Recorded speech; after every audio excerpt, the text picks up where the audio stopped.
1967 میں دوسری عرب اسرائیل جنگ شروع ہوئی۔ یہ جنگ صرف 6 دن تک چلی۔ اس جنگ میں عربوں کا بہت زیادہ نقصان ہوا اور اس جنگ کے بعد غزہ اور ویسٹ بینک میں اسرائیل نے مکمل کنٹرول حاصل کر لیا۔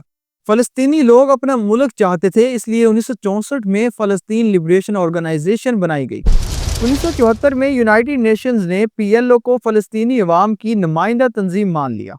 اسرائیل اور ایران کے درمیان جنگ اب وسائل یا زمین سے زیادہ ان کے آپس کے نظریات پر منحصر ہو چکی تھی۔ 1982 میں اسرائیل نے لبنان پر حملہ کر دیا، جہاں ایران نے حزب اللہ تنظیم کو سپورٹ کرنا شروع کیا، جس کا مقصد اسرائیل کے خلاف لڑائی تھا۔ 1992 میں اسرائیل کو ایک بہتر وزیر اعظم ملا جس نے PLO کو تسلیم کیا اور ان کے ساتھ مذاکرات کرنا شروع کی۔ 1993 میں اوسلو معاہدہ ہوا جس میں دونوں گروہوں نے بات چیت کے ذریعے معاملات کو حل کیا۔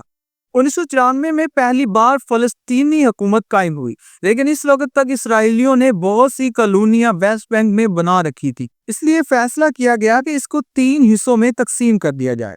ایریا A جہاں فلسطینی حکومت کا کنٹرول ہوگا، ایریا B جہاں دونوں حکومتیں مل کر کنٹرول کرے گی، اور ایریا C جہاں اسرائیلی حکومت کا کنٹرول ہوگا۔ 1994 میں بننے والی یہ فلسطینی حکومت PLO کے کنٹرول میں تھی۔ PLO نے اسرائیل کو تسلیم کیا، جو کہ کچھ گروہ اور تنظیمیں نہیں چاہتی تھی۔